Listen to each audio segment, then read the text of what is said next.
Alright, mga idol. Ito naman.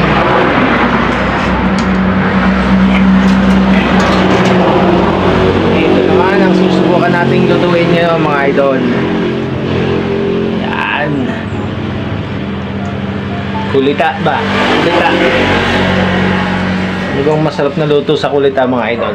Sisig, adobo. Adobo sa gata. Tinola. Yan. Susubukan natin yan, mga idol.